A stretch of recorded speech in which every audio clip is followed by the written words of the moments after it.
Hello, everyone, and welcome to yet another live community team question and answer session. I have the lovely Michael Hall with me, and we'll be your hosts for this installment.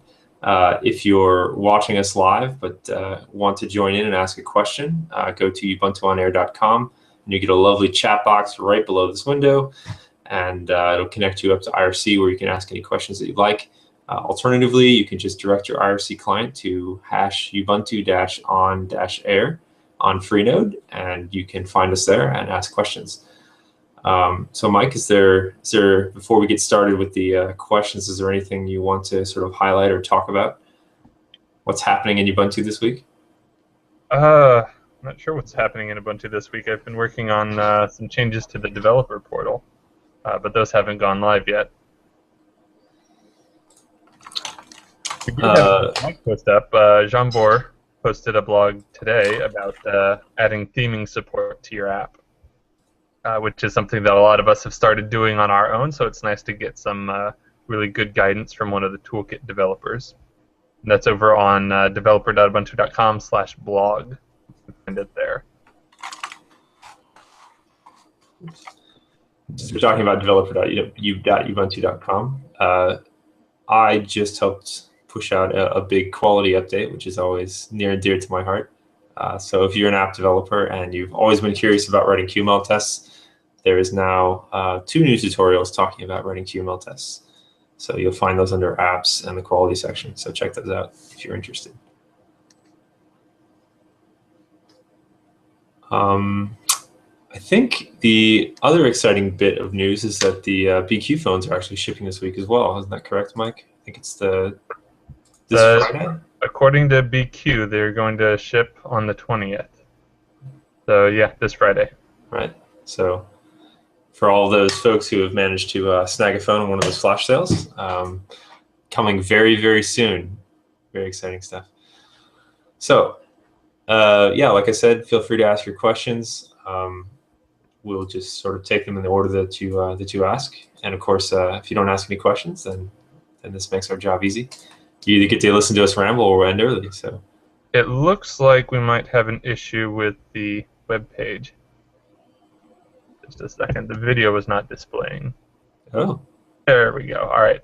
So we recently moved the ubuntuonair.com website into our internal cloud deployment and added SSL to it.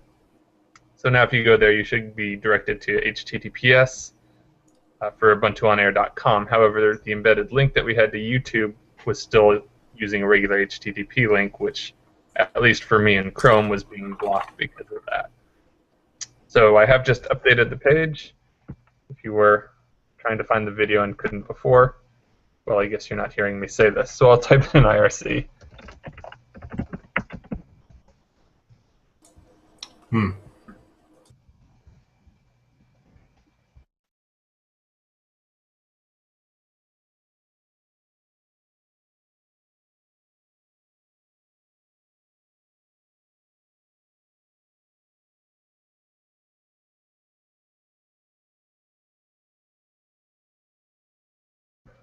All right, so that kind of throws a monkey wrench into things, but hopefully some people will come around and find it.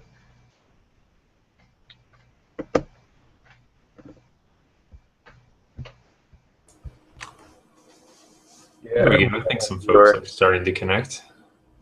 Now people are? Yeah. Whoops. Yeah, so between that and, of course, daylight savings time changed for Nick and I here in the U.S. last week. Or no, it was last week, wasn't it? Right. So I don't think it was this past Sunday. One of those Sundays. So half of us are off by an hour for a little while. And then I think Europe is going to change in a week or so, their daylight savings. So the other half of us are going to be off by an hour. That's right. Daylight savings time is twice a year. All of us have problems with our calendars. All right, so do we have any other updates? Oh, there should be an over-the-air update coming to the phones hopefully this week. Oh, And right. it went Yes. through RC last week and was approved. So this will be the second over-the-air update for the BQ phones, obviously more than the second for people running the Nexus 4s. And it will, according to plan, it will be the last Utopic-based update. So after this, we're going to switch over to Vivid for all the phone images. And then the next OTA for stable releases will be running Vivid. So yeah, you get a full update to a new release of Ubuntu on your phone over the air. Simple as that. Yes, that should be exciting. It'll be interesting to see how much of a gap we have between this image and the next OTA update. But the good news is that this brings, especially for those running the BQ devices, brings some nice battery improvements amongst some other things. So bug fixes are always nice, and more battery is always nice. It also fixes the screenshot bug, I believe, so that you don't have the volume indicator in your screenshots anymore. Yeah, I miss that. As I told The volume indicator, you miss it? on my my Nexus 4 device, for the longest time, I had my background was a screenshot taken with the volume indicator in it, and I just grew to love it after a while. So it sort of grew on me.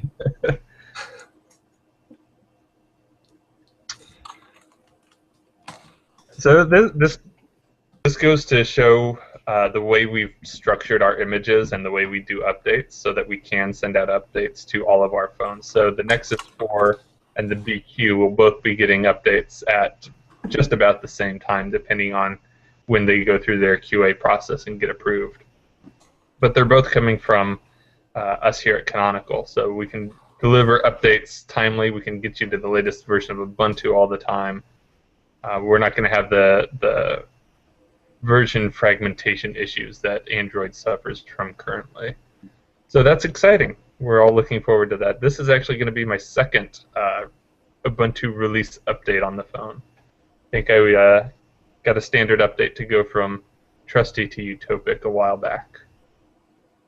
Hard to remember. That's been a while, hasn't it? Yeah. Did you actually run your Nexus 4 without reflashing from, say, what was it, Saucy, perhaps? I reflashed from Saucy to Trusty. Okay.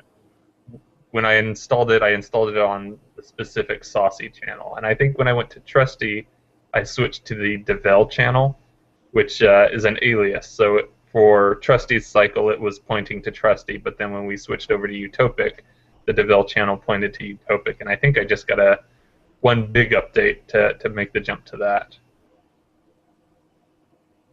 But yeah, I haven't done a clean flash on my phone in probably a year.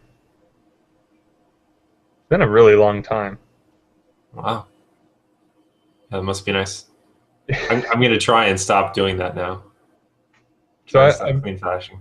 I was just talking to Nick before we went live that I'm running out of space. I've got the 8 gig Nexus 4, and I've installed so many apps and stuff on it that I'm constantly out of space to store pictures and videos. So I'm probably going to do a clean reflash of my phone just to clear out everything I've installed and start over. Which, ironically, is the only reason I do clean installs on my desktop anymore also. Yes, it's like the magical reset button, because it's so easy, you just reinstall. It's not that anything's broken, it's just, I've spent 2 years installing stuff and I don't remember what, so it's the nuclear option. Sometimes I also like to just remove random, I shouldn't say random, but critical libraries, or sort by size. Sometimes I'll do that. Just remove the top 10 largest packages that I don't know what they are. Yeah. See what happens. Just to remind everybody, we are taking your questions. If you are on ubuntuonair.com, you should see right below this video. I haven't checked to see if that's working. That might be affected by the SSL bug too. I see it for me. I see a lovely connected Freenode IRC box. Right. But yeah, as Michael said, directly below the video, you should see the box if you're watching on ubuntuonair.com. If you're watching somewhere else or just want to use your own IRC client, you can do the same thing. Join #ubuntu-on-air on Freenode, and you'll connect up with us as well. Yeah, I don't see it on my Chrome, so let me see if I can point that to HTTPS also. Ah, Yes, I can. All right, so let's make this update. Again, we apologize to everybody for technical bugs. had to mess with good enough, didn't you? I didn't mess with it. All right, that's back. So refresh ubuntuonair.com, and now you will see the IRC window below the video. Or if you have an IRC client of your own, there's a link there that should open it. And if it doesn't, we are on #ubuntu-on-air on Freenode. So again, we're taking your questions there. If you start them with the word question in all caps, it'll turn bright yellow for me. I don't know about Nick. Have you set up a highlight yet, Nick? You know, I've never done that for question. I guess I should. Yeah, it makes it a lot easier to keep track. So start it with the word question in all caps, and we will see it, and we will answer it in the order that it comes in. And do you get colorized highlights, right? Yes, So, I do. yeah, my client is not that advanced. So All right, we have a question coming in. So everyone, please keep them coming in. Don't wait until we're ready to end the broadcast because there is like a minute or so delay. If you wait until we're talking about, closing it down because we have no more questions, then you're gonna miss your opportunity. So ask them as you think of them. All right, Alex asks, why are the Ubuntu phones just sold in flash sales? So we on the community team don't really have a lot of visibility in those discussions. So I don't know what exactly the reasoning was behind them, other than just to, it's our first launch, so it helps us test the waters. BQ didn't have to go out and produce tens of thousands of phones ahead of time. They could produce them as the demand came in for them. And they didn't have to swap over their production line. When you think about it, they're producing Android phones all the time. When they're running Ubuntu phones, they're not producing the Android phones that are their current business model. So they don't want to take that production offline for very long to invest a lot of time in the Ubuntu phones until they are sure that they're going to get a return on that and be able to sell those phones. So it's a good way for them to test the waters a little bit at a time and to slowly adjust their production lines to support all of the Ubuntu phones that are going to be sold. I don't know if that was the reasoning or the only reasoning behind it, because again, we didn't participate in those discussions, but that would be one reason that I can think of that would make sense. All right, Beard of Omens. That sounds like an epic beard. Canonical push updates for phones to all phones everywhere forever. So a year from now, an Ubuntu phone will still get new versions. Is this a requirement for a carrier to do Ubuntu that they permit it? So the carrier really doesn't get involved. It's an over-the-air update. It goes over whatever data connection you have. So it'll go over your Wi-Fi if you're at home and you're on your Wi-Fi. So it doesn't really matter so much to the carrier. And because of the way we've developed this, the part that we update is separate from the part that the carrier uses to do their customizations. So they're different layers, and we just stack them one on top of the other. And the carrier's customization, it sits above the actual Ubuntu piece. So we can deliver a new version of Ubuntu directly to your phone, and it'll just drop in below the carrier's customization. They don't have to do anything to account for that. So that will let us send out updates to every Ubuntu phone for as long as possible. Forever is a very long time. The Nexus 4 that I have is not going to be very good in 20 years, so there's going to be some point where hardware is going to fall out of support, but it's going to be quite a while. I expect it will be a lot longer than what you get with Android. And with people upgrading their phones on average every 2 years, if we supported, even a 4-year-old phone, that's still going to cover just about everybody for most of the life of their phone.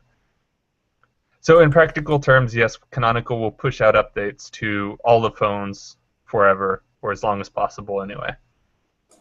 Right, and of course, no one will prevent you from keeping a phone running for much longer, I suppose, than other people might want to. I know I've had Android phones that have never gotten a single update. Yeah. So having the code base and having the OTA updates come, if for some reason my out of support phone that's 5-6 years old, whatever, and I still want that new content, I'm free to make it work. So. All right, Bendy1 asked a question, but did not start it with the word question. Again, please start your questions with question in all caps. That way we don't accidentally miss it. But anyway, Bendy1 asked, when are you going to have 4G? As soon as we have a phone that supports 4G. The Nexus 4, at least officially, did not support 4G. I think there was a hack to make that work, but officially it was only 3G. The BQs are only 3G. The Meizu is 4G, so once the Meizus are out, they will work with 4G. So I think that code is probably already in Ubuntu. That's probably built into the Aphono and RID or whatever packages that we use to enable the phone radios. Nick, do you know anything about that? About 4G? Well, 4G is sort of weird. Are you talking about LTE, or are you talking about what at least some of us here in the States have known as 4G before that, which was sort of 3.5 or plus? I know I was on T-Mobile for a long time, and they always listed their 4G as really HSPA. It's like 3.5G type stuff. Yeah, I'm going to assume he means LTE. Right. In which case, that's just a hardware thing. LTE is still sort of slowly rolling out on phones. It's not universal quite yet. I think some of the you could still buy a phone today in the Android world that doesn't have it. So certainly, I would expect that or hope that LTE comes sooner rather than later as we roll out new devices. And it would certainly be useful, for instance, for any devices aimed at our market, like North America. So it would sort of help our compatibility situation if you just support LTE. So yeah, definitely. I think with LTE, we're finally joining the rest of the world and using the same technology and frequencies. Right. It will be nice. Then we can get the nice phones as they come out of China and Japan without having to wait forever. Right. All right. Please keep those questions coming in. We've gone through the updates that we had, so when we run out of questions, we run out of things to talk about, and we just kind of sit here awkwardly. And nobody wants that. So definitely keep them coming in, otherwise we're going to end the show early. Again, if you have an IRC client, you can go to #ubuntu-on-air on Freenode and ask us your questions there. Otherwise, go to ubuntuonair.com and you'll see the video and the IRC window right below it. And I see that in IRC, some people are having problems viewing the video, at least in Firefox. I don't know if that's a YouTube problem. Hopefully that'll get itself resolved. Maybe they can rewatch this later. Someone else is using Firefox. Yeah. I don't know, but I can. Nick, can you see the video if you go there to the page? I'm on Firefox, and I see the video. I did not try and hit play, but it seems to be playing. Yep. Trying to avoid the echo chamber. Okay, so not browser related. Wonder if there's some filtering going on YouTube's side. Yeah, I hope not. I tried to link the YouTube video directly, but that didn't change anything. So presumably it's not something wrong with the page. So we can't blame you, Mike, sadly.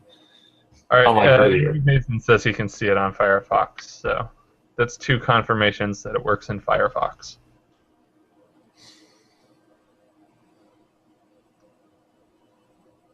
All right, Bendy1 is confirming that he meant LTE, like in the UK. for 4G. So yeah, that should be coming again with the Meizu phones.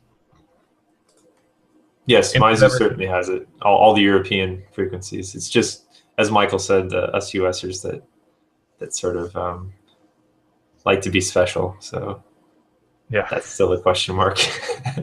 Hopefully, though, there will be a phone coming soon with full support for US frequencies, including 3G. Christian Perino, our mobile device VP or something like that. I'm not sure what his title actually is, but he's in charge of all of our mobile phone efforts. And he said in an interview a month or so ago that there will be news about a US phone running Ubuntu coming out in the announcement should be coming out in the next 6 months or so. So I guess they're wrapping up those talks with somebody. I don't know who. I couldn't tell you who, even if I did know. But we're all looking forward to that. So then we should have phones that will work anywhere at that point, between BQ, Meizu, and our mysterious US phone provider. Right. Yeah. And it's interesting, actually, getting a phone that supports all world bands.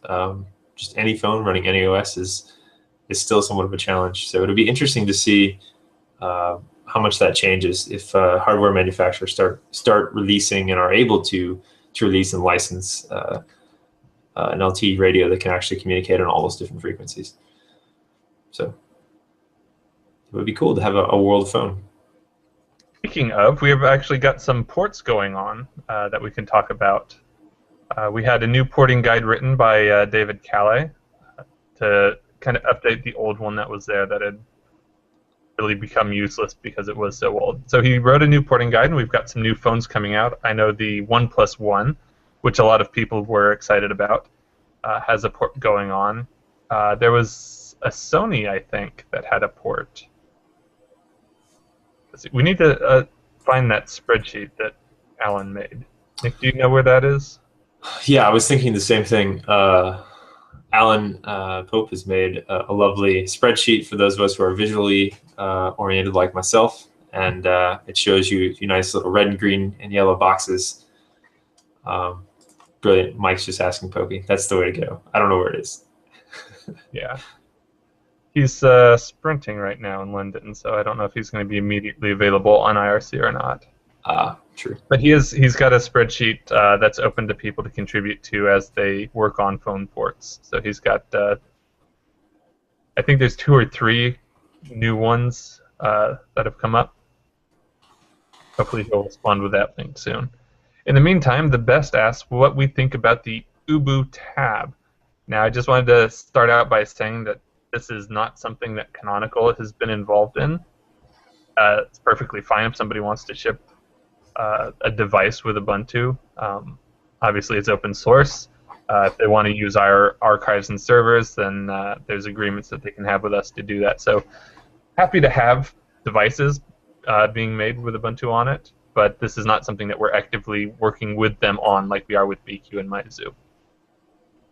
So that being said, I don't have a tablet, but Nick does.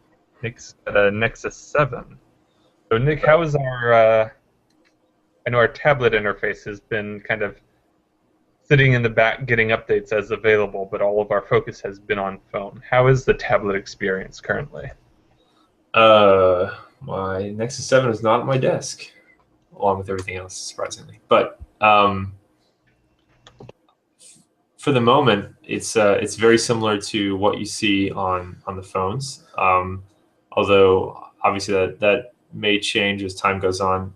The interesting bits of the tablet was side stage. If some of you may remember side stage being shown off, I think we showed that off way back when we ran the Kickstarter campaign for the Edge.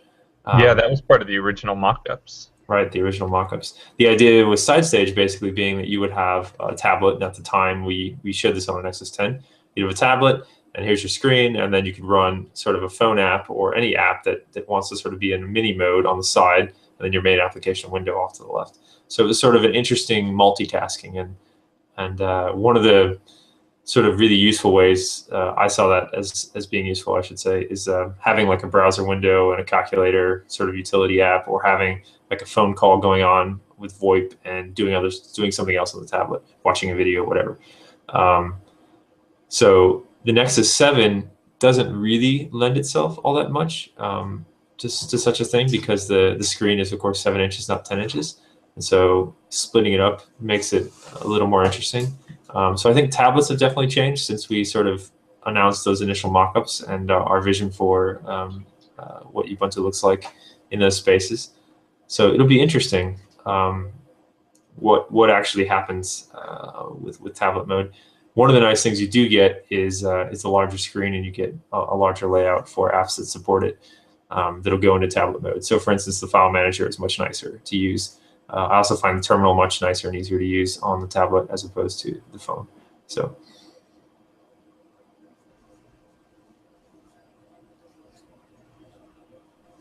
I hope that kind of gives you an idea of what to expect from a tablet. I don't know how what the hardware is like for this UbuTab, or when or if that's actually going to ship.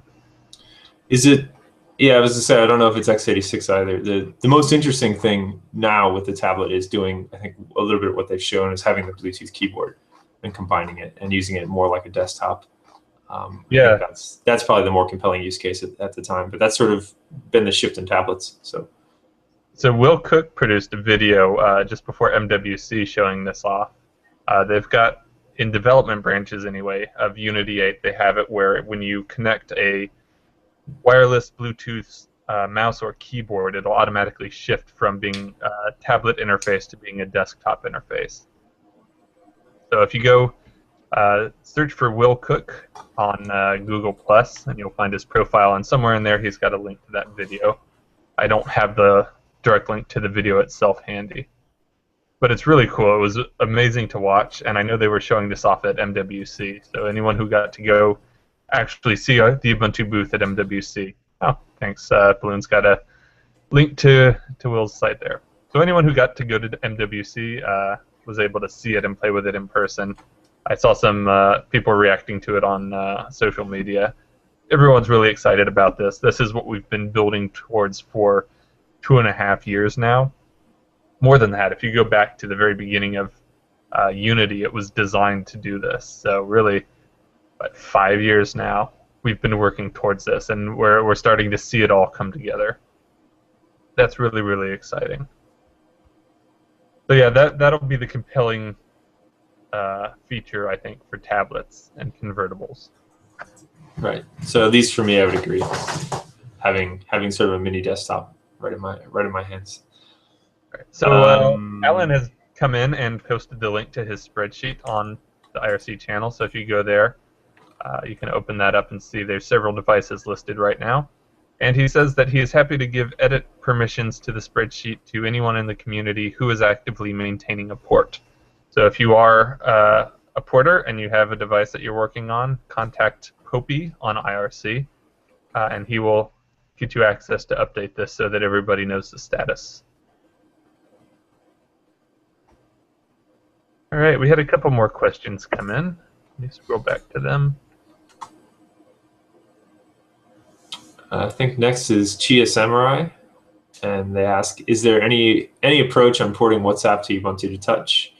Telegram is fine, but WhatsApp is something like a killer app. So the best and proper approach is to contact WhatsApp and tell them that you want to use their app on your Ubuntu phone. Technically, there's nothing stopping it, but WhatsApp is very strict about people accessing their service from third-party clients. A lot of third-party clients have been shut down, and a lot of users have had their accounts banned for using them. So I wouldn't encourage anybody to develop a third-party WhatsApp client just because that's pretty much asking to be shut down as soon as you start getting popular, which is unfortunate. That's one of the reasons I really like Telegram. They like third-party clients. We were able to work with them to develop a native Ubuntu app, which works really, really nice. If anybody hasn't used it yet and you have an Ubuntu phone, I would definitely recommend it. I use it all the time now. I've talked family and friends into signing up for Telegram so that they can use it. It's available on Android, on iOS, on the desktop, on websites. So it's available just about everywhere, and it works really well. Hopefully, if enough people go to WhatsApp and say they want a native Ubuntu client, we will get one eventually. But I think that's the only way long-term we're going to have a WhatsApp app, is if they actually develop it themselves. Indeed. So there you I was go. actually Go bug them. The more people who go to them and say we want this, the more likely they are to make it happen. So go make yourself heard. Yeah, I was just gonna say, I'm sure Mike and the rest of you guys all saw the announcement about the web version of WhatsApp. So I was actually really excited that maybe we would get WhatsApp on the phone, and then realizing that it wasn't really a web version. So yeah. So for those who don't know, WhatsApp came out with a web version which relies on the app itself running on a phone in order to work. So if you have an Android or iOS phone running a WhatsApp client, then you can use their web version. But if you do not have one of those, or it happens to have a dead battery, or you don't have cell service, then it's not going to work. The web version is not going to work. Right. So it's not quite as useful as we would have hoped when they first announced it. All right, Humi asks, are there plans to backport the NVIDIA proprietary drivers from 1504 to Trusty? So because Trusty is a long-term support release, we do update the kernel and the graphics stack over the 5-year lifetime of those. So yes, we should be backporting those. I don't know what the schedule is for it, but that should be happening. It's one of the nice things about having an LTS release and the new hardware enablement updates that it gets, is that you do get new versions of the kernel, new versions of Xorg and drivers and stuff like that. So even though you're stuck on a lot of apps with old versions, the graphics stack, you should not be. Those should get backported. Yeah, the 1404.2 was released just a few weeks ago, and going forward, if you install with that media with 1404.2 or any later version, you'll automatically get those enablement stacks. But if you install with 1404 or 1404.1, it won't happen automatically. So perhaps you just need to update and grab the newer stack, because you should have gotten the newer stuff, I believe. So I'll link in IRC to maybe help you answer your question. There's a lovely package you can install on Trusty that'll grab the new hardware enablement stack that might solve your issues for you. So. All right. Our own David Morley asks, have you guys played with Unity 8 Desktop? What is your opinion of it? You played with it? Yes, I have played with it. I need to go back and play with it. I've not played with it for a few weeks, and so it's about time to go back and take a look again. My opinion, I was playing with it at the end of last year pretty heavily just before windowing mode hit. And so without windowing mode, it was interesting. It felt a lot like a giant tablet. I was playing with it on my laptop, which actually has a touch screen, so I was kind of using it just like tablet mode, and found that interesting.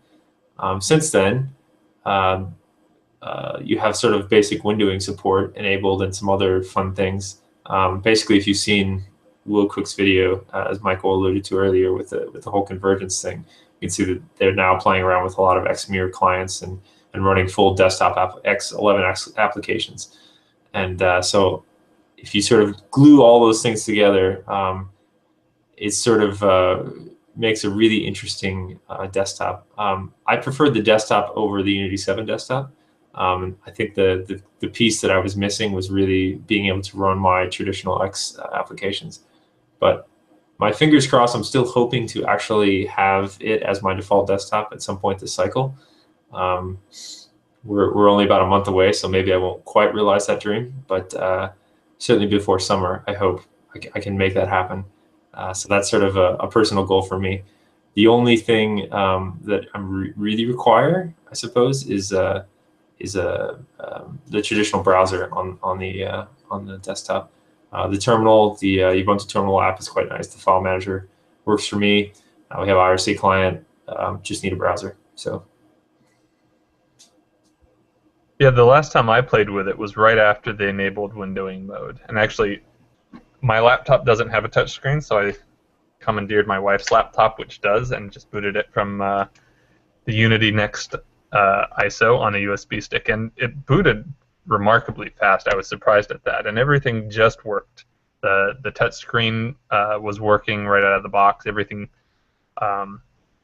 sound and everything was working. I was impressed for being something so alpha how much actually worked. And actually using it on a touchscreen was a very pleasant experience.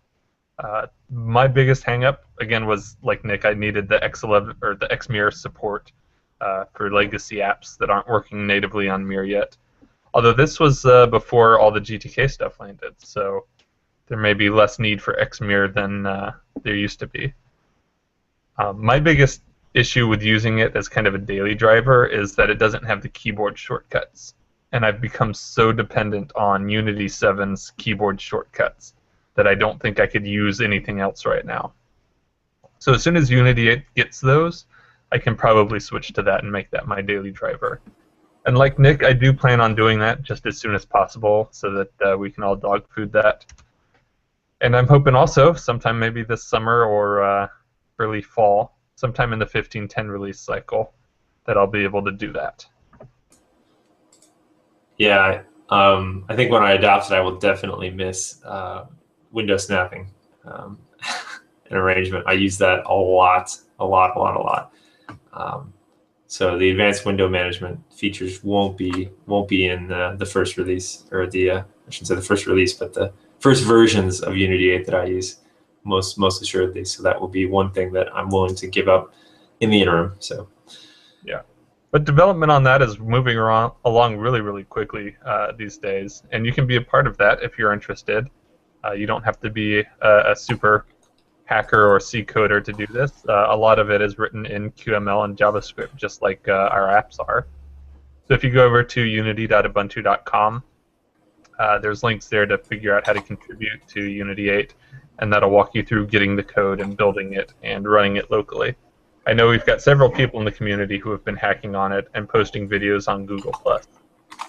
So if you're interested and you want to learn a little bit more about it and the latest of what it's able to do, so go over to unity.ubuntu.com and get involved. You can go to #ubuntu-unity on Freenode to talk to the developers there. You can find Will Cook, the desktop team manager, and he can introduce you to everybody and tell you what kind of things you can get involved in. Indeed, and as Michael's mentioning involvement, I'll just mention if you want to check out Unity 8, I would encourage you both to do so and to give it a whirl on your machine and to do a little testing, try and break stuff.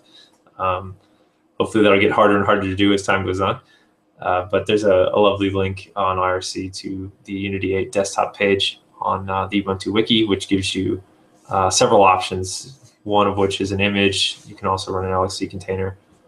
It explains it all there for you, but several good options for you to test Unity 8 without harming your machine or overwriting your current nice and stable Ubuntu install. So give it a whirl.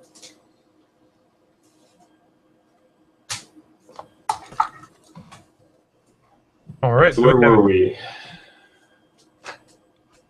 The only other one I see is a duplicate. Wait, no. Who asked if we're going to play with the online kernel updates for future versions of Ubuntu. So I assume this means being able to update your kernel without rebooting, which will be a nice feature to have because that's really the only reason I reboot anymore. I'm assuming as soon as that's in the upstream kernel and in Debian and all, that we will pick that right up and be able to use it. I'm certainly looking forward to it. Yeah, you won't for future versions. Oh, online kernel updates? Is that what he's asking about? Yeah, the being able to live patch the kernel. Ah, live patching.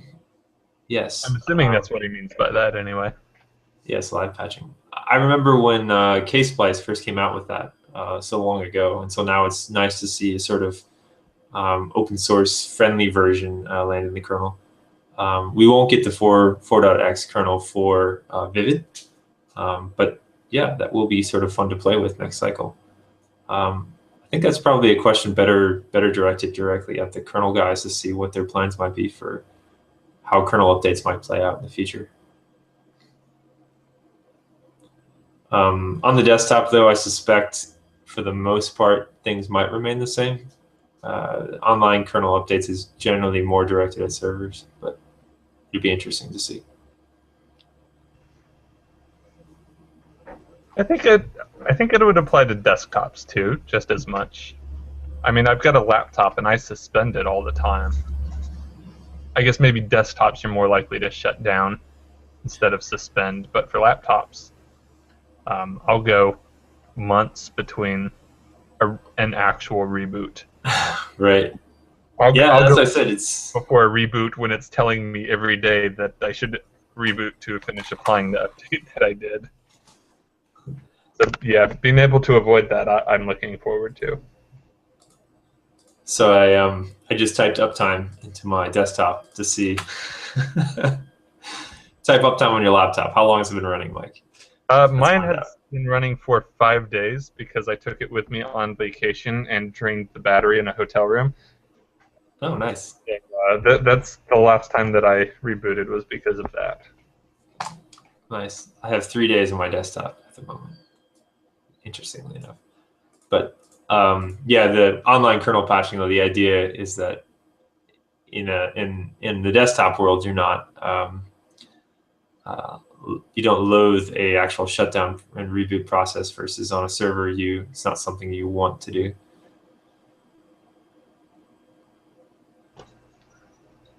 Yeah, it'd be interesting on a server. I'm sure sysadmins would be a little bit wary of this until they have done it enough times to be confident in it.